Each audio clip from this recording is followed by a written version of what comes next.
Bonne Trop Cool, c'est le podcast des gens gentils. Ceux qui disent pardon quand on les bouscule. Ceux qui s'inquiètent des autres avant même de s'inquiéter pour eux-mêmes. Ceux qui disent bonjour dans la rue sans passer pour des fous. Et ceux qui tiennent la porte à la vieille dame à la boulangerie. Oui, ça existe encore des gens comme ça. Et c'est pour tous ces super-héros invisibles que j'ai créé cette safe place. Parce que gentil is the new cool, donnons la parole à celles et ceux qui réussissent autrement et qui se font respecter sans grogner. Je suis Léa, une gentille qui en a fait une force, enfin presque. Freelance dans la com depuis plusieurs années, j'accompagne mes clients pour faire briller leur authenticité. D'ailleurs, hasard de dingue, gentillesse rime avec business. Trop bonne, trop cool, c'est le guide de survie du gentil, pour apprendre à naviguer dans un monde parfois rude, on va pas se mentir, sans perdre votre bienveillance. Vous n'êtes pas seul. Je vous jure qu'on n'a pas besoin d'être un requin pour réussir et qu'on va y arriver. Sans plus attendre, je vous laisse avec l'épisode du jour.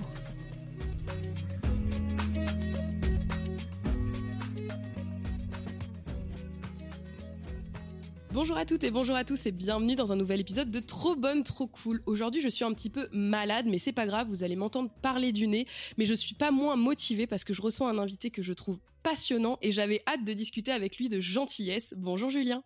Salut. Je suis trop contente d'échanger avec toi. C'est Sophie Rich qui m'avait proposé de t'inviter et je trouve que c'était une brillante idée. Alors déjà, je trouve aussi, et en plus, j'avoue que ça m'a particulièrement touché. Pour les gens qui savent pas, Sophie Rich, c'est mon ex. On est restés ensemble pendant un petit moment. Et je trouve ça cool qu'elle pense à moi comme gentil. Ouais, j'ai trouvé ça trop chouette aussi qu'elle souffle ton nom et du coup je me suis dit mais c'est vraiment trop bien parce que je suis sûre que tu auras plein de choses à nous apporter sur la gentillesse aujourd'hui, donc merci d'avoir accepté l'invitation. Avec plaisir. Déjà Julien, comment tu vas en ce moment ? Ça va pas mal. Là, on est en fin d'année. Traditionnellement, c'est une période un peu speed en termes professionnels. Cette année, c'est particulièrement speed, donc je me plains pas parce que merci du coup de prendre du temps. voilà, c'est des bonnes nouvelles, c'est des bons problèmes, mais voilà, tout va bien. J'attends les fêtes de fin d'année tranquillement. Trop bien. Tu es pas soumis à la dépression saisonnière parce que j'avoue que moi c'est chaque année ça me tombe dessus. Toi non du coup ? Non, j'avoue que non. C'est bien Je ça. T'as une mesure ma recette chance. secrète pour, pour ça parce que j'avoue que moi la nuit à 17h me plombe le moral mais c'est pas possible, c'est pas permis. Ça, j'aime pas trop non plus, hein. Je te cache pas que moi, je suis un enfant du soleil. Là, il y en a vraiment pas assez pour moi en ce moment, mais j'arrive à... Ouais, le secret, c'est de s'entourer avec des gens qui font oublier qu'il n'y a pas de soleil dehors et mettre du soleil à l'intérieur. Ah, c'est beau! Oh là là, mais c'est magnifique. On commence déjà sur des phrases que j'aime Ah, bien. je suis poète. T'es clairement poète. Il y a même une invitée qui m'a proposé de prendre du spray de vitamine C, genre du spray de soleil. Et je suis en mode, est-ce que vraiment je vais craquer? Mais peut-être que je vais aller en pharmacie acheter du spray de soleil parce que là, vraiment, c'est une cata. Écoute, à mes yeux, un pur placebo, mais tente. Oui, mais moi, ça me va. C'est exactement ce que je lui ai dit. En plus, je lui ai dit, même si c'est un effet placebo, moi, ça me va. Si c'est juste pour me remonter un peu le moral, ça me va. Le placebo, des fois, ça marche. Bon bah parfait Julien, je vais te poser la première... Ah non pardon, mais je vais trop vite en besogne, je ne t'ai même pas demandé de te présenter. Julien, est-ce que tu peux te présenter pour les auditeurs auditrices qui ne te connaîtraient pas encore ? Je peux me présenter, donc je m'appelle Julien Méniel, je suis un homme blanc hétéro cisgenre officiellement de 50 ans depuis quelques mois. Je suis créateur de contenu vidéo sur YouTube, Insta, TikTok, Twitch, enfin sur un peu tous les réseaux sociaux, sur les internets globalement. Et ma spécialité, c'est la santé, parce que je suis infirmier de formation. Métier que j'ai pratiqué pendant une dizaine d'années avant de faire une autre formation en journalisme. Et je fais aussi du contenu sur la musique, puisque je suis un fan de métal. Et donc j'anime des émissions et je fais des chroniques sur le métal. Trop chouette, tu fais plein de trucs différents, je trouve que tu touches un peu à tout et c'est ça qui te rend particulièrement intéressant. Tu vas sur des domaines où on t'attend pas forcément et je trouve ça vraiment cool du coup de te suivre dans tes aventures. Parfait, bah écoute, je vais te poser la première question du podcast. Quelle est ta définition de la gentillesse et comment ça s'incarne dans ton quotidien ? Alors, ma définition de la gentillesse, déjà, elle a pas mal évolué au cours du temps. Ça, je pense qu'on aura pas mal l'occasion d'en reparler. Euh, je dirais que aujourd'hui, ma définition de la gentillesse, ce serait quelque chose comme ne pas faire passer systématiquement ses intérêts avant ceux des autres et ne pas non plus faire passer systématiquement les intérêts des autres avant les siens. C'est en ça que ça a évolué. En gros, il y a je déteste ce dicton, mais il y a un petit côté, charité bien ordonnée commence par soi-même. Parce que pour être bien pour les autres, il faut être bien avec soi et il faut être bien soi-même. Donc voilà, ce serait un truc comme ça, pareil, donc une définition beaucoup trop longue et beaucoup trop alambiquée. Mais parce que c'est complexe la gentillesse, contrairement à ce qu'on pense. C'est ce que j'allais dire, c'est que c'est complexe. C'est vrai qu'elle pourrait pas être dans le petit Robert ou le Larousse, tu vois, elle serait peut-être un peu, comme tu dis, alambiquée. Dans le gros Robert, Ouais, peut-être dans le gros Robert, la version parce qu'elle longue. est trop longue. Ouais. Mais en tout cas, j'aime bien cette définition-là parce que je trouve que cet équilibre-là, il est pas facile à trouver. Pour avoir du coup eu plein de gentils ici au micro de Trop Bonne, Trop Cool, beaucoup donnent la définition de c'est d'abord penser aux autres avant de penser à soi. Et donc après, j'ai toujours une deuxième question qui vient, ouais, mais comment tu fais du coup pour pas t'oublier dans tout ça? Toi, du coup, comment t'arrives à gérer la gentillesse avec les autres et la gentillesse aussi avec toi-même? Et ben, c'est en ça que ça a beaucoup évolué, moi, il faut savoir que, c'est aussi pour ça que j'étais très heureux, de que tu m'invites dans ton podcast. Chez moi, depuis aussi loin que je m'en souvienne, c'est-à-dire depuis que je suis un enfant, la gentillesse, c'est une espèce de religion. C'est-à-dire que, quand j'étais gamin, c'était, «Tu n'es rien si tu n'es pas gentil».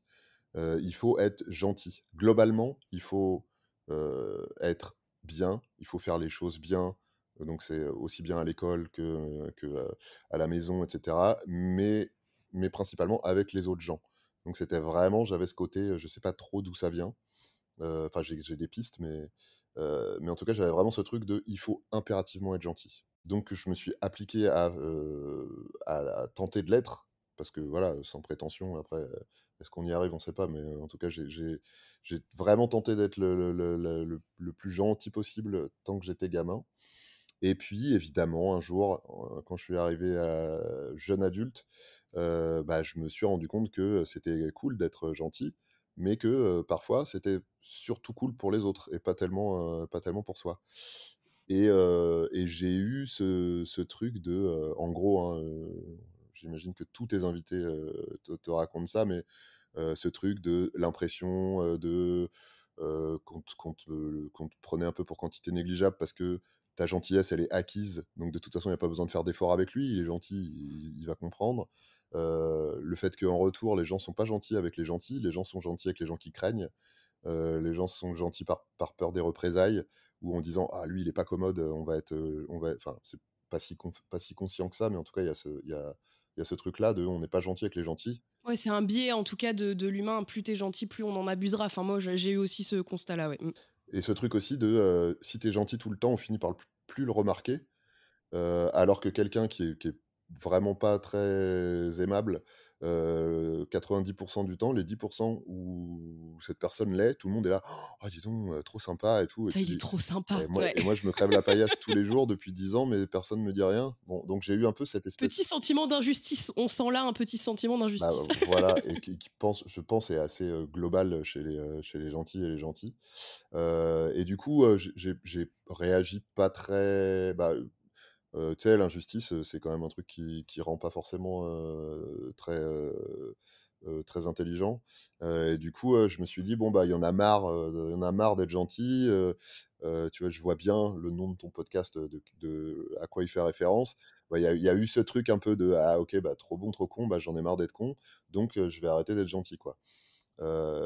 Et en fait, bah, déjà, j'ai pas trop réussi parce que, un truc ancré en toi depuis si longtemps, c'est pas facile d'aller contre sa nature. Et puis surtout, je me suis rendu compte que c'était pas ça qu'il fallait faire, que c'était pas malin, qu'il fallait pas arrêter d'être gentil, qu'il fallait juste apprendre à être gentil avec soi-même aussi. Et donc pas systématiquement faire passer les intérêts des autres avant les siens. Et puis surtout, heu, se mettre à accepter les merci, se mettre à accepter le fait que tu n'es pas gentil avec les gens en attendant quelque chose en retour, mais si les gens ont quelque chose à t'apporter en retour et qu'ils veulent te remercier de ta gentillesse, bah, faut accepter aussi les et puis se dire quand même, bah, je veux être gentil globalement avec tout le monde, mais je vais un petit peu, adapter le truc, «au mérite» entre guillemets des gens en face. Donc être gentil, oui, être gentil avec tout le monde, OK, mais être gentil en priorité avec les gens qui le méritent, à commencer par moi-même. Donc Donc voilà, moi, ça a été un peu ça mon cheminement. Aujourd'hui, j'apprends encore à faire ça, et à être gentil avec moi et à bah, peut-être, ouais, pondérer un peu le truc, si tu es gentil, 10 fois avec quelqu'un, puis que tu te rends compte qu'en face, il y a ni beaucoup de gratitude, ni beaucoup de retour, bah, tu te dis peut-être: «Bon, Ça vaut pas le coup finalement, ouais. ça vaut peut-être pas le coup, quoi». Ce cheminement-là que tu as fait, on voit que tu as beaucoup réfléchi, c'est hyper intéressant. Il y a plusieurs questions qui me viennent dans tout ce que tu dis. Est-ce que tu peux nous expliquer la période où tu as switché et où tu t'es dit, bah, maintenant je vais devenir méchant, entre gros guillemets, parce que pour moi, il n'y a pas méchant et gentil. Mais est-ce que tu te souviens de ce qui s'est passé déjà dans ton cerveau et concrètement, qu'est-ce que tu as fait pour devenir ce personnage-là que t'enviais finalement, qui avait l'air de pas se faire rouler dessus, en tout cas par les autres, quoi? J'avais une trentaine d'années, donc c'était il y a 20 ans. J'avais une trentaine d'années, je traversais une crise, à la fois pro et perso. C'était vraiment compliqué. D'ailleurs, ça a été le point de départ d'autres trucs, après qui ont été très, très positifs pour moi. Mais j'avais une espèce de remise en question, un peu globale, de de plein de choses, et notamment de ça. Donc c'était vers la trentaine, à cette occasion-là. Alors qu'est-ce que j'ai fait pour devenir, cette personne? En vrai, j'ai vraiment pas essayé longtemps. Ça a duré 2 jours. Je sais même pas, je saurais pas te dire, mais en vrai, je me suis juste dit: faut que j'arrête d'être gentil, faut que j'arrête d'être trop gentil en tout cas, heu, ou au moins il faut que j'arrête d'en faire, une espèce de but ultime et d'objectif prioritaire. Et concrètement, qu'est-ce que j'ai fait pour ça? Rien. Je c'était plus un vœu pieux, tu vois?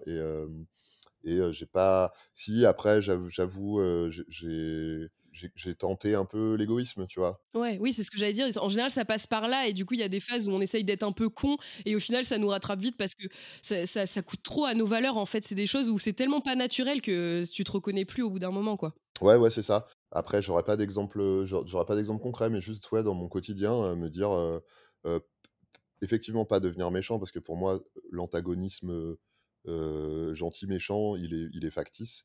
M mais en tout cas me dire: «Ouais, vas-y, des fois, si on te demande un truc et que toi ça te fait chier, bah, tu dis non», tu vois? Donc ça a commencé si peut-être c'est ça, c'est déjà, commencer par apprendre à dire non quand j'avais pas envie de dire oui. Heu et puis, me dire, «Ah bah tiens, là, tel jour, on me propose ça, j'ai dit oui, puis finalement ça me fait chier, bah, je vais pas me forcer. J'ai envie de faire autre chose, bah, je vais faire autre chose». Voilà, donc à la base, tu vois, ça allait pas chercher bien loin. Ouais, mais si, c'est déjà un effort de ouf. Pour quelqu'un qui a dit oui jusqu'à ses 30 ans, c'est un effort de fou, tu vois. Ouais, je veux dire, ça allait pas bien loin dans le côté, Rébellion. aller chercher la limite de l'autre côté, tu vois? C'était vraiment une crise d'adolescence, hyper gentille, tu vois? Ouais, mais bon, ça reflète quand même tout le reste de ton parcours où justement tu as voulu toujours être gentil et donc là, Ouais. c'était ta petite «vengeance à toi» entre guillemets et justement, quand tu as sorti les premiers noms, est-ce que le ciel s'est effondré sur ta tête? Parce que on est beaucoup de gentils et de gentils à se dire que si on dit non, il va se passer une catastrophe. Moi, tu sais, j'ai cette faculté-là à imaginer tous les pires scénarios catastrophes. Du coup, est-ce que tu peux nous raconter, même si tu as pas d'exemple précis, mais ça fait quoi de dire non quand on est gentil? Bah, ça fait bizarre, hein. C'est vrai que ça fait bizarre. En fait, moi, je me ce dont je me souviens, c'est pas tant un truc, enfin, il y avait l'avant où effectivement, je me demandais ce qui allait se passer, mais en vrai, je m'interrogeais plus sur la façon dont ça allait être reçu par les autres. Je me disais, là, tout d'un coup, je vais changer d'attitude avec les gens. Qu'est-ce qu'ils vont en penser? J'ai on est d'accord que le fait d'ériger la gentillesse en vertu ultime, c'est plus ou moins être, people pleaser et Ah oui, clairement, ouais. ça vient pas de nulle part. C'est un manque, forcément, il y a forcément un manque de confiance en soi. Il y a Un petit sentiment d'abandon peut-être, un truc, enfin voilà, des petits trucs sous-jacents. au moins, enfin, soit la peur de pas mériter d'être aimé pour ce qu'on est, mais du coup d'avoir besoin d'être aimé pour ce qu'on fait. Du coup, faire des choses pour mériter l'amour des gens, ou au pire, la crainte de pas être assez bien, pour être aimé, donc du coup, besoin d'en rajouter à chaque fois, et cetera. Donc à ce moment-là, moi, je me rappelle que c'était plutôt ça, c'est ma terreur, c'était, oui, mais en même temps, si j'arrête d'être gentil avec les gens, peut-être qu'ils vont juste, dire: «Bon, bah, il y a plus aucun intérêt, à fréquenter cette personne». Et j'avoue que, à ma grande surprise, les gens en face, ça a vraiment rien changé dans leur façon d'être avec moi. Après, je vais pas faire le mariole, hein. Comme je t'ai dit, j'ai vaguement essayé un petit peu et puis je suis retombé assez vite dans mes travers, jusqu'à il y a peu. T'as recommencé à dire oui à tout, du coup, cette période-là de non, ne t'a pas, c'est pas un truc que t'as réussi à ancrer pour un peu plus long terme? Alors, j'ai pas recommencé à dire oui à tout. Il y a des aspects de ma vie, dans lesquels, j'ai réussi à tenir le cap.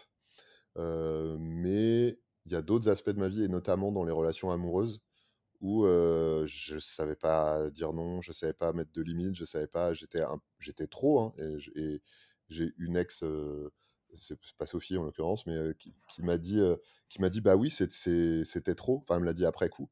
Elle m'a dit: «Oui, c'était trop», même pour moi, se sentir un peu noyé sous que ce soit les attentions, les machins, et cetera. Elle dit: Ça met une espèce de pression, ça donne». Bon, après, chacun, elle avait ses bails à elle aussi qui font Ouais, bien que sûr, mais c'est que elle tu a donnes les pleins pouvoirs à quelqu'un et en gros, c'est un peu de fais ce que tu veux de moi, quoi, tu vois. Et je pense que c'est pas facile comme rôle non ouais, plus des deux côtés. ouais, il y a un peu ça et il y a un peu aussi, toi, tu me donnes tout, mais moi, est-ce que je suis prête à tout te donner en À tout retour? recevoir, ouais. Ou et tout donner aussi. Ouais, ouais, t'as raison. La réciprocité, ouais. Mm. Voilà, c'est ça. Consciemment et explicitement, je demandais pas ça en retour, tu vois? Mais j'ai compris après coup, qu'effectivement ça pouvait être, reçu comme ça, quoi. Donc voilà, là aujourd'hui, voilà, c'est mon truc du moment, c'est d'apprendre aussi, pas à dire non, mais à calmer le jeu aussi dans le cadre des relations amoureuses. Ouais, et ça, tu te fais aider. Enfin, moi, tu vois, je sais que j'ai eu besoin d'être suivie par une psy pour en parler, justement. Enfin, comment tu mets en place tout ça?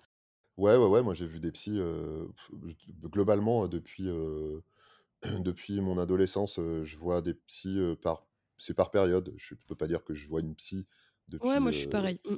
35 ans, tu vois? Mais depuis mon adolescence, par moment, quand j'ai besoin, je vais voir des psys et je me rappelle que notamment ce craquage à 30 ans là, bon, qui a été un gros truc, hein, c'était pas que ce truc-là, mais notamment ça a été l'occasion de renouer avec les psys, que j'avais pas vus depuis très longtemps.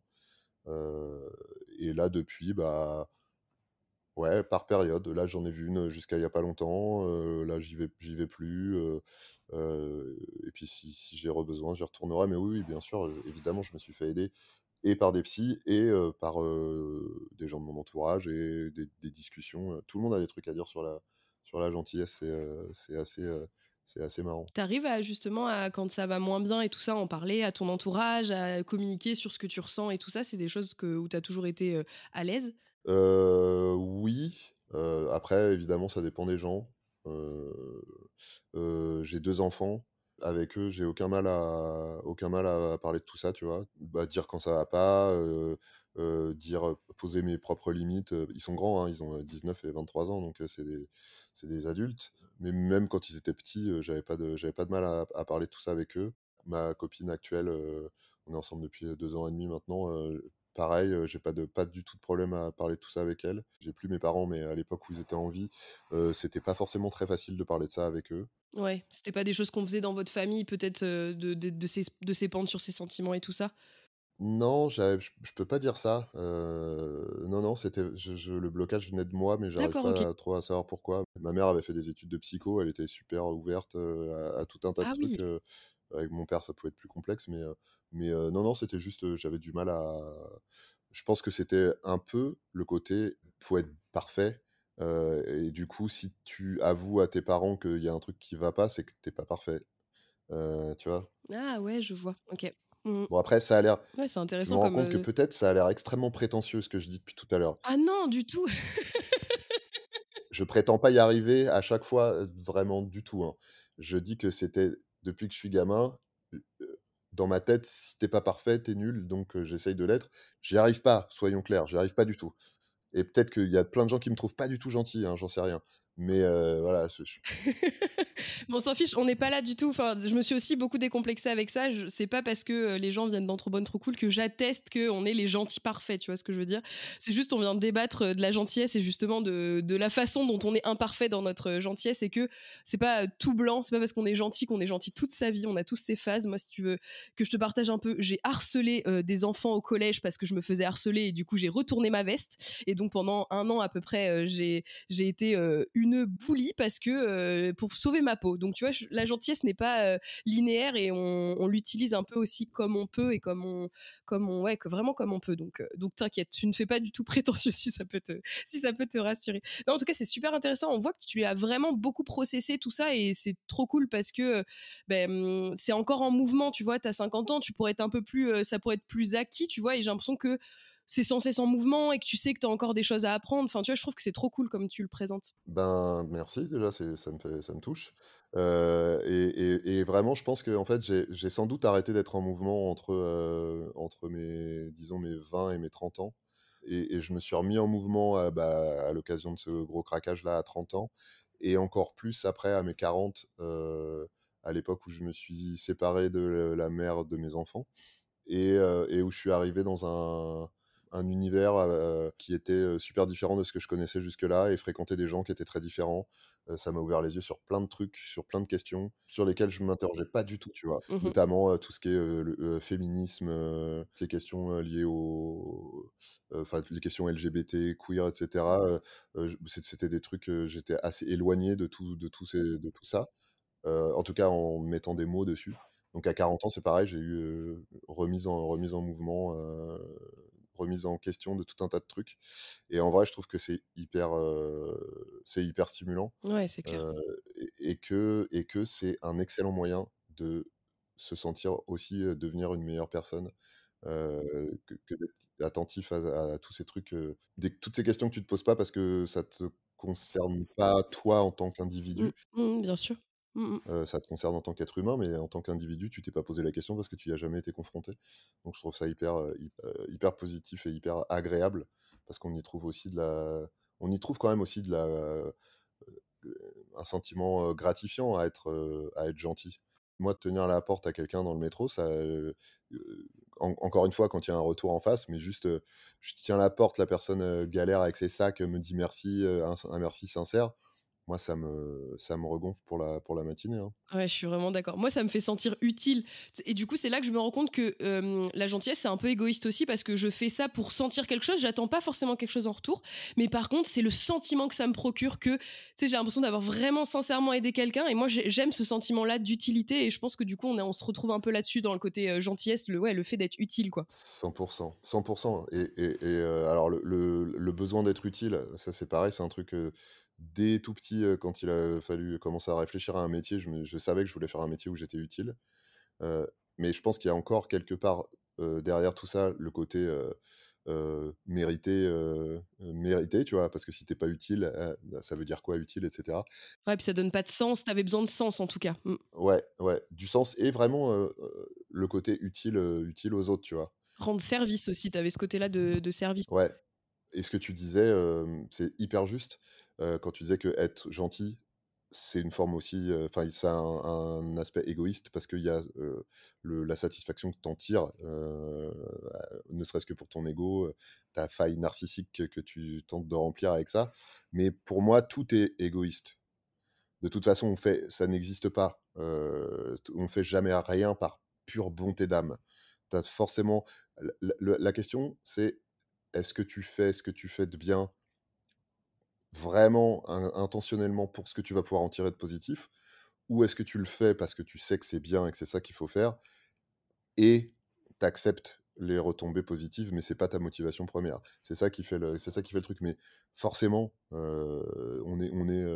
c'est comme le circuit de la récompense, tu vois? Tu fais un truc parce que tu sais inconsciemment que tu vas avoir, quelque chose de positif en retour, mais donc il y a pas de question là-dessus. Quand j'ai commencé mes études d'infirmier, Un truc, assez, j'ai trouvé ça choquant sur le coup et je trouve ça, avec le recul, choquant maintenant aussi. Mais on nous a dit: «Historiquement, les infirmières», parce on était vraiment 3 mecs dans ma promotion, tous les autres, c'est des filles. Ouais, j'imagine qu'il y avait beaucoup de filles, oui. Donc historiquement, les infirmières, c'était soit des putes, soit des bonnes sœurs. OK. Et aujourd'hui, et bah, d'une certaine manière, c'est toujours la même chose. Vous êtes soit des putes, soit des bonnes sœurs. À savoir, soit vous êtes là pour, expier, vos péchés, pour, rattraper, des choses que vous avez faites et voilà, donc le côté, prostituée qui était à l'époque, potentiellement, c'est leurs travaux d'intérêt généraux. Heu, Soit vous êtes bonne sœur, c'est-à-dire, vous avez besoin pour une raison X ou Y, d'aider votre prochain, machin. Ce qui veut pas forcément dire que c'est plus il y a pas un truc qui est plus noble que l'autre, hein, mais en tout cas, il dit c'est soit vous êtes là pour réparer, des trucs que vous avez faits, soit vous êtes là pour, un peu en mode vocation, illuminé, machin et cetera. Toi, c'était plus le côté vocation, du coup, j'imagine? Je suis pas sûr, hein, je sais pas Ah du ouais? Bah, tout. si tu dis que t'as toujours essayé d'être, ce gentil petit garçon, tu sais, qui fait pas de vagues, enfin, tu avais l'envie d'être parfait, du coup, peut moi, je pense que c'est plus par vocation que t'as fait Ouais, c'est peut-être, ouais. plus le côté bonne sœur. Et du coup, bah, si tu veux nous en parler de ton passage dans le médical, ton parcours d'infirmier et tout, ça m'intéresse aussi d'avoir ce côté-là. J'avais une de mes meilleures amies qui est infirmière depuis plusieurs années maintenant. Elle est depuis au Québec et donc on a vachement parlé aussi de ce rôle-là en France et au Québec parce c'est vraiment différent aussi. Du coup, ça se place où la gentillesse pour toi dans ce parcours-là d'infirmier, dans l'hôpital? Enfin, quand on parle de gentillesse et hôpital, ça t'évoque quoi? Hem Bah, tu pourrais te dire spontanément, quand tu fais ce métier-là, forcément, faut être gentil, faut être dévoué aux autres, faut être, enfin, tu vois, au moins dédié aux autres. Hem Et bah, c'est parfois le cas et parfois pas du tout.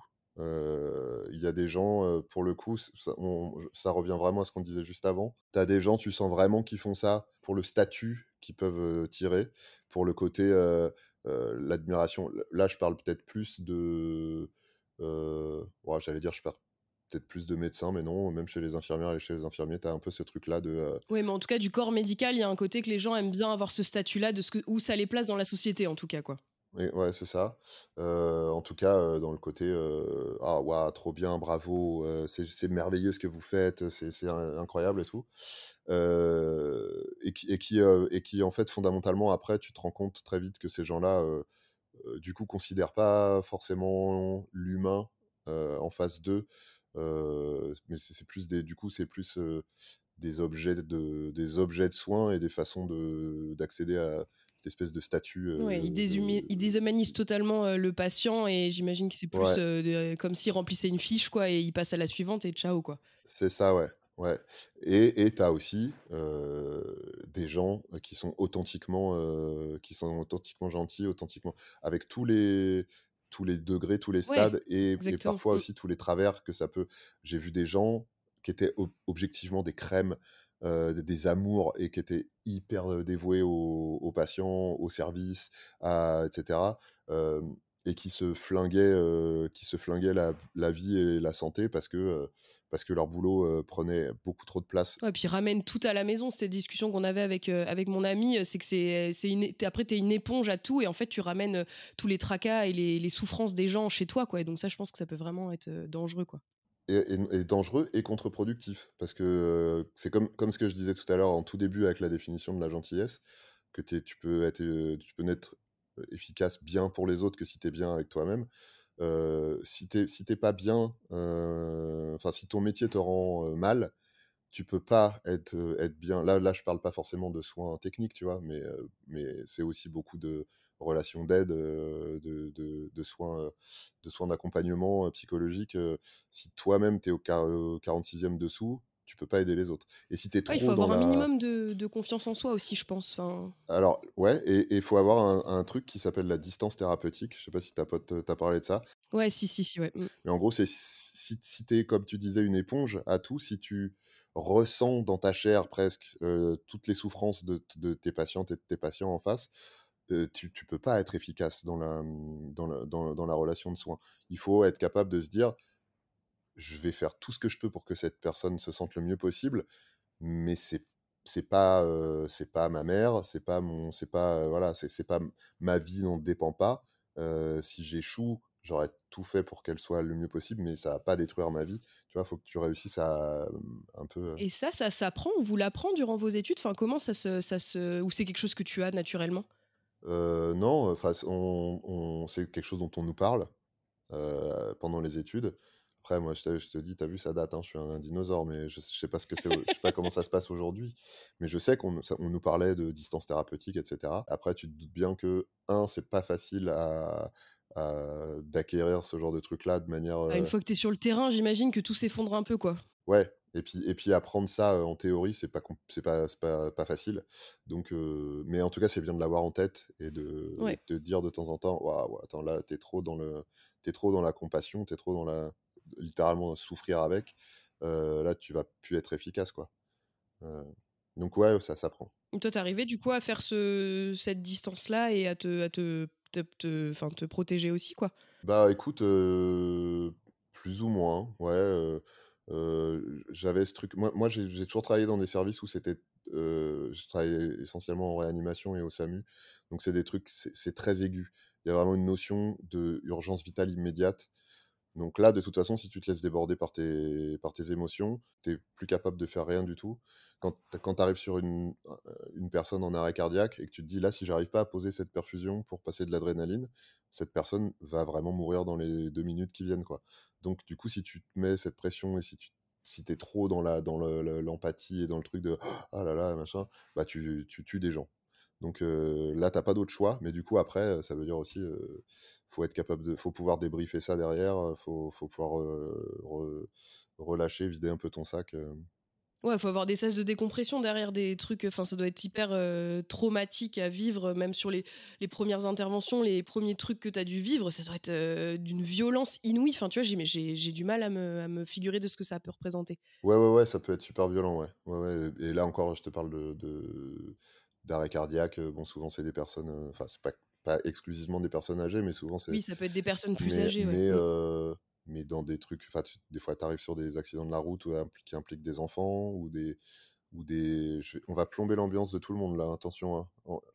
Ouais, c'est pas grave. On fait une petite on fait une petite parenthèse un peu moins gaie.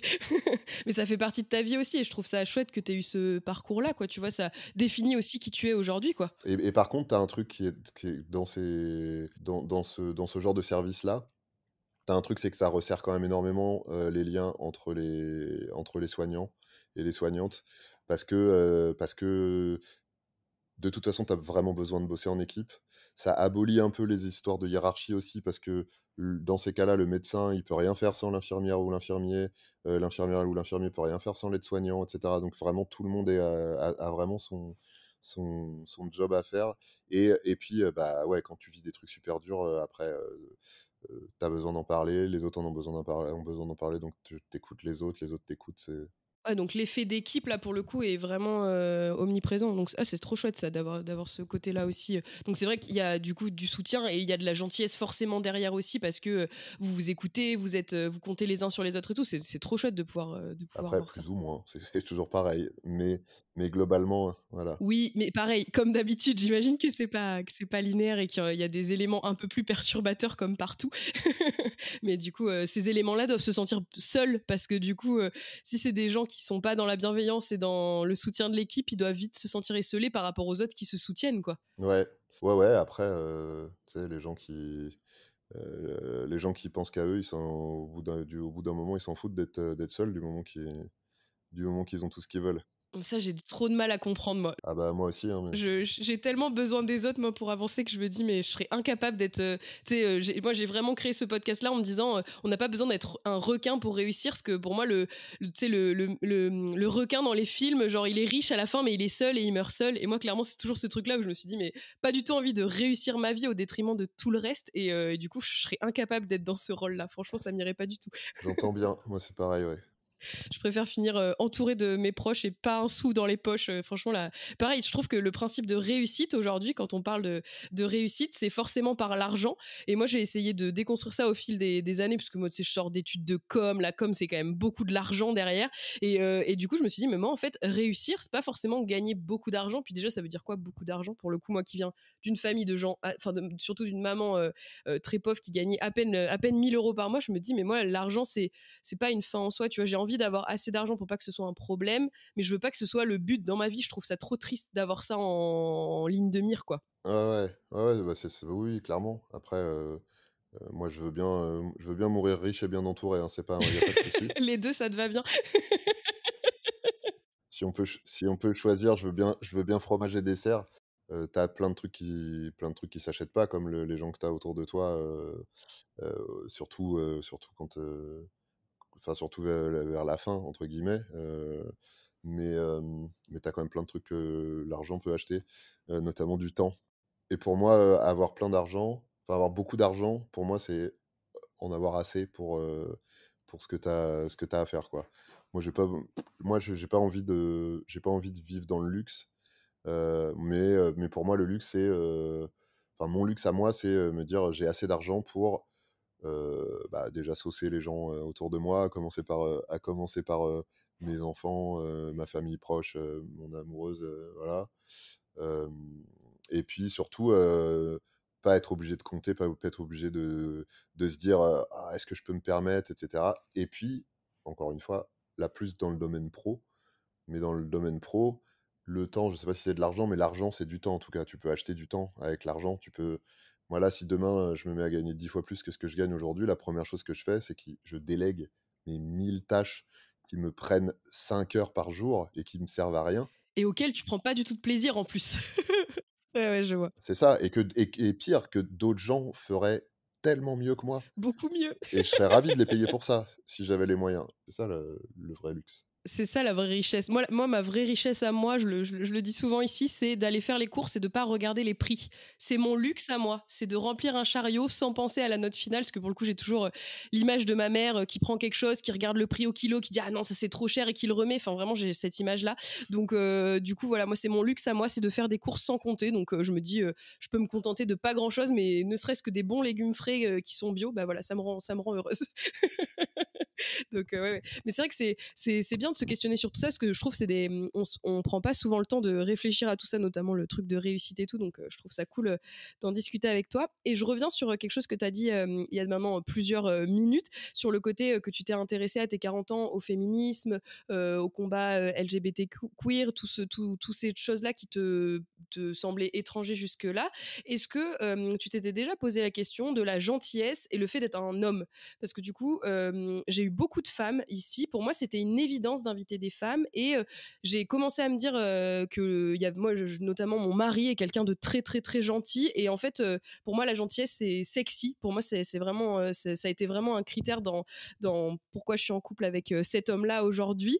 Et comment tu l'as vécu toi, ce truc-là? Parce que j'avais l'impression que pour les hommes, c'est plus difficile d'être gentil parce que ça vient toucher à votre masculinité. Enfin, il y a un truc encore plus ancré que nous, j'ai l'impression. Ouais, ouais, ouais, ouais. Alors, j'avoue que je me suis jamais posé la question. Je me suis jamais imaginé que gentil, ça pouvait être sexy. Moi, j'ai quand même un truc, c'est que, j'ai un peu une espèce de tempérament, tu vois? D'un côté, toute ma vie, ça a été vraiment, être gentil, être généreux, aider les gens, machin, et cetera. Donc oui, un côté, un peu, pas très valorisé par les stéréotypes, tu vois? C'est pas viril d'être gentil. Ouais, c'est ça, exactement. C'est pas l'image, en tout cas, que renvoient les comédies romantiques avec tous les gros connards. Enfin, tu vois, vraiment. Ouais, non, je vois tout à fait. Voilà, le mec viril le mec viril, c'est le bad boy, c'est le mec qui traite mal les meufs, qui parle mal aux gens, qui tabasse les autres et tout, enfin voilà. Mais du coup, je sais pas si c'est moi je fais que des trucs de gros mascu, en termes de d'act j'ai joué au rugby pendant très longtemps. J'écoute du métal, qui est de la musique quand même très dure, dans ce qui est un milieu très masculin, très problématique à plein d'égards, même si ça change, et heureusement. Mais j'ai des trucs j'ai des passe-temps et des passions qui sont vraiment très ancrés, très masculins, machin. et je sais pas à quel point, c'était une façon de contrebalancer, mon côté gentil, tu vois? C'est: «Ouais, attends, je suis gentil, mais je suis quand même viril, regarde, j'écoute du métal», tu vois? J'ai des tatouages. Je fais du rugby, OK? J'ai des tatouages et j'ai le nez cassé parce que je joue au rugby, OK? Donc je sais pas, peut-être, là, je te prends un peu pour ma psy, Ouais, peut-être inconscient, ouais, c'était peut-être inconscient, ouais. mais en tout cas, je me suis jamais posé la question dans mes relations, amoureuses. Pour moi, ça a toujours été une évidence parce que pour moi, c'était pas du tout genré. Pour moi, c'était: il faut être gentil avec les gens. Que ce soit, des hommes, des femmes, des personnes âgées, des personnes de mon âge, que ce soit, des relations amicales, des relations professionnelles, des relations amoureuses, il faut être gentil avec les gens. Donc je m'étais pas posé la question de qu'est-ce que mais parce que aussi je me posais pas assez la question de qu'est-ce que ça a comme répercussion pour moi, le fait d'être gentil. Je me suis jamais posé la question. Heu, Avec le recul, je suis très content de jamais m'être posé la question parce que j'aurais pu peut-être, en déduire de mauvaises réponses. Heu, Ouais, c'est vrai, peut-être que tu aurais choisi de changer, au détriment de qui tu es parce que c'est l'image qu'on attendait de toi, quoi. ouais et puis je suis jamais tombé non plus sur des gens qui ont essayé de me faire rentrer dans la tête que, si j'étais trop gentil, les femmes allaient en profiter et qu'elles allaient, me Mmh. prendre pour un con et cetera. Heu et accessoirement, j'ai quand même eu la chance aussi de tomber sur des partenaires, et des compagnes, qui étaient elles-mêmes, des personnes très gentilles Ouais, tu as cherché ça chez l'autre ouais, aussi, quoi. ouais. Mmh. Trop bien. Moi, tu vois, c'est marrant quand, je me suis mis avec, mon mec au tout début, ça va faire maintenant plus de 7 ans qu'on est ensemble et je me souviens au tout début, donc moi, c'était un de mes meilleurs amis et il a déclaré sa flamme, un peu enfin, au bout de 2 ans qu'on se connaissait et je me suis dit: «Mais non, pas lui, il est trop gentil» et ça a été la mon premier réflexe, hein. C'est il est alors que je me considère que gentil, mais je me suis dit: «Non, je vais lui rouler dessus, il est trop gentil» et je me suis dit: «Ça me va pas d'avoir ce rôle-là». Moi, j'avais 24 ans à l'époque et du coup, j'avais l'habitude, moi, qu'on me traite mal. Tu sais, moi, j'avais l'impression que l'amour, ça devait faire mal. Et tu sais, tout ce truc-là qu'on m'avait montré dans la tête depuis des années. Et tu vois, je le remercie encore d'avoir forcé le truc parce que sinon, on serait pas ensemble. Et en fait, mon mec à l'époque avait dit, mais moi, j'en ai marre parce que il avait toujours été friendzoné à cause de sa gentillesse. En fait, il était toujours passé de l'autre côté de la barrière parce que tout le monde disait, mais non, mais toi, t'es trop gentil. Enfin, on peut pas être ensemble. T'es un bon ami, quoi. Et du coup, il en avait eu marre. Donc, c'est pour ça qu'avec moi, il avait décidé d'être un peu plus ferme entre guillemets et se dire si si je suis sûre qu'on sera bien ensemble et comme quoi il a bien fait d'insister parce que la preuve en est ça fait 7 ans qu'on est ensemble, on s'est mariés, on a un chien et on a une maison donc autant te dire que les gentils c'est un message d'espoir pour eux. Ça, vous pouvez gagner la fille à la fin. Il n'y a pas que les bad boys qui réussissent. Il y a pas que les bad boys. J'ai vraiment l'impression que c'est des trucs qui sont comme tout le reste, ça change pas, assez vite, mais en tout cas ça change. J'ai Ouais, je l'impression que suis ça d'accord, évolue. clairement. L'image du bad boy, en tout cas, tu plein c'est plutôt des femmes, hein, mais t'as plein de femmes elles en sont pas encore toutes sorties, mais au moins, il y en a beaucoup qui ont conscience que c'est un voilà. Elles disent: «Ah putain, je suis toujours quand même attiré par ce genre de gars, machin et cetera», mais il y a un truc critique, un œil critique, dessus. Ouais, exactement. On se pose plus la question. Et à l'inverse, hem, moi j'entends quand même de plus en plus dire ce que tu as dit là, gentil gentil, c'est sexy, demander le consentement, avant ne serait-ce que d'embrasser, le consentement, c'est sexy, machin et cetera. Donc il y a quand même des trucs qui et là encore une fois, c'est pareil, c'est comme avec le fait d'être gentil. Faut pas que les mecs se mettent à, faire comme si, pour avoir la fille à la fin, comme tu dis, tu vois? On appelle ça un pervers narcissique ou du love bombing. Est-ce que tu connais le truc de love bombing? J'ai appris ça. C'est une invitée qui m'a appris ça ici. J'avais jamais entendu et je me suis dit mon Dieu que l'humain est quand même pas sympa. Donc est-ce que tu veux expliquer le love bombing pour ceux qui connaissent pas ce principe? Alors, pour moi, le love bombing, c'est noyer, le ou la partenaire, mais c'est quand même plus un truc de mec, qui Ouais, noie j'ai l'impression après pas faire de généralité, mais j'ai l'impression que c'est plus masculin. non, Mm. mais globalement, c'est quand même beaucoup beaucoup plus dans ce sens-là que ça se passe. C'est noyer sa partenaire sous, les compliments, les démonstrations d'amour, les cadeaux, voilà, donc vraiment la noyer là-dessous avec quand même, derrière plus ou moins consciemment, mais ça, c'est encore un autre problème, des intentions de manipulation, et puis ça peut aussi aller avec, ça, c'est souffler le chaud, mais parfois, dans le cas des pervers, ça va aussi avec, par moments, souffler le froid. C'est, tu la meilleure personne du monde, machin, puis le lendemain, tu me déçois, t'es une sous-merde, et puis, le lendemain, de nouveau, machin, et cetera. Du coup, ça crée une relation vraiment déséquilibrée et je pense que la personne devient vite dépendante du coup de ce chaud-froid qui doit être agréable dans un sens et très désagréable dans l'autre. Et ben, si je peux faire une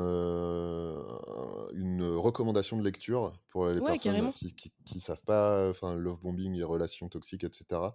C'est une BD qui est sortie il y a un petit moment maintenant, qui s'appelle Tant pis pour l'amour, une BD de Sophie Lambda, qui décrit sa propre relation avec un pervers, manipulateur, et donc c'est très concret. Elle raconte son histoire, et c'est aussi très pédago, parce qu'à la fin, elle a fait tout un supplément avec des conseils pour, des trucs vraiment très, très, c'est pas elle qui a inventé les trucs, tu vois? Elle a été chercher des outils, des questions auxquelles répondre pour savoir si la relation dans laquelle tu es est toxique, machin, et cetera. Donc la BD est très, très bien. Ça s'appelle Tant pis pour l'amour. Je le mettrai en description de l'épisode. Merci pour la reco.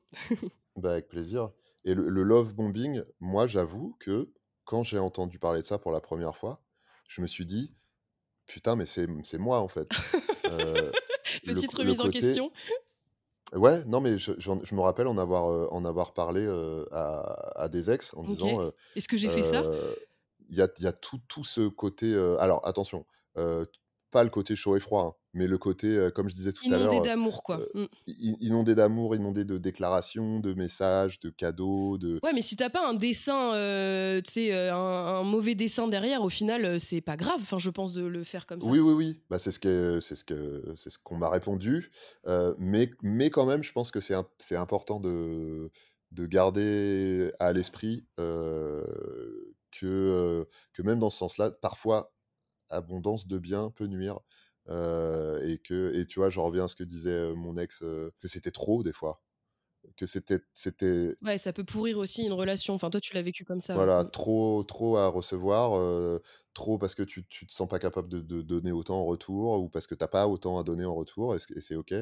Donc mine de rien, après c'est difficile, hein. Moi, être sur la retenue, tu vois, quand Bah, t'as c'est envie ça, c'est de pas dans facile, ouais. ouais, mais faut quand même au moins garder à l'esprit que, voilà, des fois trop, c'est trop, et que en Ouais, et ça, plus, comment tu le gères du coup, tu sur la retenue? Est-ce que tu en parles à ta copine, du fait de te retenir de l'inonder d'amour ou c'est quelque chose que tu as réussi et que tu fais plus naturellement, le fait de pondérer un petit peu, tes réactions, tes compliments et tout ça? Enfin, comment tu le gères aujourd'hui? ben, je suis un peu à mi-chemin entre les 2. J'aime pas l'idée j'aime pas l'idée de me retenir, de dire des trucs, gentils, ou de faire des trucs gentils, tu vois? Je fais quand même gaffe à des fois, tu vois, je me dis: Est-ce que c'est pas too much là? Est-ce que c'est pas voilà? Est-ce que tu peux pas un peu, retarder, ce message, ou dire, bon, bah, là, on va faire un truc un peu plus simple, et puis on fera un truc un peu plus, et puis en vrai, la vraie réponse à ça, c'est quand même demander, faire le point avec la personne en face, et si ma Ouais, c'est copine, ce que j'allais dire, bah, c'est pour d'en le coup, ma parler. copine Mmh. actuelle, je lui en ai parlé aussi. Elle a pas forcément été habituée à beaucoup de témoignages de ce style-là, enfin, en tout cas des trucs très démonstratifs. Donc pour l'instant, ça lui va très bien, mais on parle de ça comme de plein d'autres choses, régulièrement, et si un jour elle me dit: «Bon, c'est vrai que j'avoue, là, ça fait beaucoup», bah, je ferai gaffe. Je suis pas intrusif, tu vois? C'est pas à toute heure du jour ou de la nuit, machin, et cetera. Je me tiens quand même. Ouais, ouais, bien sûr. Non, mais c'est trop cool, d'empêche d'avoir ce truc-là, parce qu'on a l'impression que ça, c'est aussi plus féminin, le truc d'être très démonstratif, d'avoir beaucoup de compliments, de tout ça. C'est un côté plus féminin. Donc, c'est cool aussi d'entendre des hommes parler de ça et de dire que, bah voilà, toi, tu as ce côté-là, tu sais que tu l'as, et du coup, d'en parler souvent avec ta copine, bah, je trouve ça vachement sain. Enfin, tu vois, ça peut induire que du sens, parce que toi, tu as envie de réagir comme ça. Elle, faut voir si elle est OK de recevoir ça. Et du coup, je trouve ça trop cool. Enfin, on voit que tu as vachement analysé. Ça m'impressionne vraiment. Bah, écoute, je sais pas, je sais pas, après c'est aussi un autre de mes problèmes, mais ce sera peut-être pour un autre podcast, heu mais le côté suranalyser tout mais en fait, non, c'est un peu quand même la même chose parce que derrière la suranalyse, il y a quand même la crainte d'un moment ou un autre de pas faire les choses bien. Donc être sûr, dire: «Attends, t'es sûr là, c'est assez? C'est pas trop? Est-ce que c'est bien? Est-ce que c'est bien le moment? Est-ce que c'est machin? Comment l'autre le elle me dit ça, mais est-ce que c'est vrai? Peut-être que derrière, elle dit ça parce que elle veut pas me faire de la peine». Ouais, je vois tout à fait. Moi, pour être comme ça aussi, je trouve ça très fatigant. Et tu sais, des fois, j'aimerais avoir un bouton on-off d'arrêter de faire des scénarios, d'hypothétiser des choses que l'autre ressent. Moi, je suis la spécialiste, je sais pas si ça te le fait, c'est d'être en groupe et après de tout analyser, de tout décortiquer derrière et de se dire ah putain, j'aurais pas dû dire ça à ce moment-là. Ah mais qu'est-ce que la personne a dû penser. Ah mais je déteste faire ça. Je m'en rends malade. Des fois, je surréagis à des trucs parce que l'information est trop intense et donc des fois je suis pas très agréable et donc après je refais le scénario en me disant oh là là j'aurais pas dû répondre comme ça, la personne a dû me trouver méchante et tout. Mais qu'est-ce que c'est fatigant, putain, j'aimerais vraiment le on-off. Ah, c'est épuisant de ouf. Bah, le on-off, enfin, alors moi j'ai ça, clairement, hein, le truc, de suranalyser tous les trucs dans une soirée avec les gens, machin et tout. Et j'ai même un truc qui est pas très agréable pour les gens avec qui je suis, parfois, c'est que j'ai une espèce de, j'ai des fois du mal à me concentrer sur la conversation, parce que je vois des trucs qui se passent à côté. Tu vois, par exemple, si on est dans un bar avec plein de gens et que je discute avec trois quatre personnes, mais qu'autour il y en a 50, je vais capter un bout de conversation et je vais me dire: «Ah tiens, qu'est-ce qu'ils sont, quoi, c'est quoi le truc, machin?» Et je vais, être en train d'écouter alors qu'il y aura une personne en face de moi qui sera en train de me parler. Je vais regarder derrière qu'il se passe un truc aussi, une espèce d'hypervigilance, qui me sert à rien en plus, tu vois? Mais du coup, je sais que j'ai déjà des potes qui m'ont dit, «Ouais, il y a des fois, on a l'impression que t'es pas là, que t'es pas vraiment avec nous, quoi». Focus, quoi, ouais. Ouais, je vois aussi, ouais. Mais après, c'est beaucoup les premières minutes dans un lieu avec plein de gens. Après, ça se tasse et ça, c'est le bouton on/off, mais ne faites pas ça chez vous. Mais pour moi, les gens qui boivent l'alcool, c'est complètement un bouton, pause pour ton cerveau, hein. Tu vraiment plein de gens qui se servent de l'alcool, ouais. Ouais, c'est vrai, t'as raison. Mmh. Et puis, d'un côté, c'est un bouton on-off sur le moment, mais moi, ça me l'a déjà fait que le lendemain, tu sais, tu refais aussi ta soirée et du coup, tu regrettes d'avoir dit ça. Enfin, je trouve que l'alcool, c'est la solution sur le moment, qui peut paraître, moi, Oui, moi aussi, hein. je suis un peu, je fais la fête, j'aime bien picoler de temps en temps et tout, de moins en moins maintenant, mais c'est vrai que j'ai eu cette période-là où je me cachais beaucoup derrière l'alcool, sur le côté confiance en moi aussi, notamment, et tout ça, quand on est plus jeune. Et du coup, a posteriori, je me dis que c'est pas du tout la solution parce que, en plus, à l'époque, j'avais beaucoup d'amitiés superficielles avec des gens avec qui je buvais. Et en fait, une fois que j'enlevais ce truc-là, je me disais, mais en fait, à part boire avec eux, en fait, ils savent même pas qui je suis dans la vraie vie. Et du coup, je me disais, putain, mais quel. Enfin, ça sert à rien de cultiver ces amitiés-là avec qui tu peux parler de rien, juste de conversations de gens bourrés et que ça sert à rien. Et donc, je me suis petit à petit détachée de tout ça parce que les amitiés superficielles, ça m'encombrait trop. Enfin, je sais pas si tu l'as vécu aussi comme ça, toi. Non, moi, j'avoue que j'ai pas trop ce truc-là. Et en plus, tu as un autre truc, au-delà de effectivement, quand tu fais le point sur les conversations, si tu t'en souviens, le lendemain matin, tu te dis: «Ah waouh, putain, tant de temps passé pour vraiment parler de rien». Oui. Moi, j'avoue, ça me pose pas de problème. C'est vrai. Moi, j'aime bien aussi des fois, hein, de refaire le monde avec un petit verre d'alcool, c'est rigolo quand même. Mais tu as quand même aussi ce truc de alors déjà, l'alcool, ça n'est jamais une solution à quoi que ce soit parce que, par définition, ça ça crée plus de problèmes que ça n'en résout. Dans la mesure où déjà ça n'en résout jamais, aucun. Mais déjà c'est jamais une solution, mais surtout j'ai l'impression que ce soit pour oser parler aux gens, que ce soit pour oser danser, que ce soit pour, se détendre un peu et être plus à l'aise et cetera ou moins vigilant à tout ce qui se passe autour ou moins dans la interprétation. Pour tous ces trucs-là, j'ai l'impression que l'alcool, c'est efficace 2 minutes 30 avant de basculer tu vois? C'est genre, C'est vrai. j'avais déjà parlé de ça, dans un podcast, mais j'ai vraiment ce truc pour prendre l'exemple de danser. Ah, je suis pas assez ivre pour danser, je suis pas assez ivre pour danser. Hop, c'est bon, je suis assez ivre pour danser. 2 minutes Une et puis danse. après, je suis trop ivre pour danser, je suis trop mais je continue à danser quand même et tout. Et donc c'est pire parce que Ouais, parce tu que raison. quand tu t'en sers pour te désinhiber ou pour inhiber ton cerveau qui fonctionne trop fort en arrière-tâche, tu te désinhibes et puis au final, la fois d'après, tu as honte parce que tu as été trop désinhibé Et du coup, si à la base, tu as besoin d'être désinhibé, c'est parce que tu es timide et du coup, tu arrives et tu es encore plus timide parce que les gens t'ont vu dans des états, machin et cetera. Ouais, il y a des vidéos de toi et tu es en mode: «Oh putain». Ouais, c'est ça et rien que d'y repenser, même s'il y a pas la vidéo, rien que d'y repenser, tu as le frisson de la honte. Tu te fous la honte à toi-même, donc Ouais, mais c'est vraiment ça. Et le cerveau qui tourne en arrière-tâche, c'est vraiment ça. T'as mis vraiment le mot dessus. J'ai pas réussi à faire contrôle alt quelque chose pour le fermer pour l'instant, mais ça va venir. Mais ouais, bah, trop cool. J'ai une dernière question. Je vois le temps défiler. J'ai ma petite voix du montage qui tape à la porte, mais j'avais quand même envie de parler d'un petit sujet avec toi et qui est un gros sujet de ta vie, c'est tes enfants. Comment tu leur transmets la gentillesse? Comment ça fait partie de leur éducation? Enfin, tu vois, c'est quoi tes grands préceptes de père gentil? Hem, j'ai pas théorisé la chose, et moi j'avoue que, mon mode d'éducation, c'est pas tant, des grandes leçons, tu vois? Moi, je suis plus dans montrer, l'exemple. Encore une fois, je me formule pas les choses comme ça dans ma tête. Je me dis pas: «Faut que mes enfants soient, généreux, faut que mes enfants soient solidaires, faut que mes enfants soient, respectueux, des autres» et cetera. Je sais que je le veux, mais je me le formule pas comme ça. Et surtout, je me dis pas: «Bon, bah, là, j'ai ma grande leçon de voilà, dans telle situation, il faut que tu te comportes comme ça, parce que c'est comme ça qu'il faut se comporter, parce que c'est bien».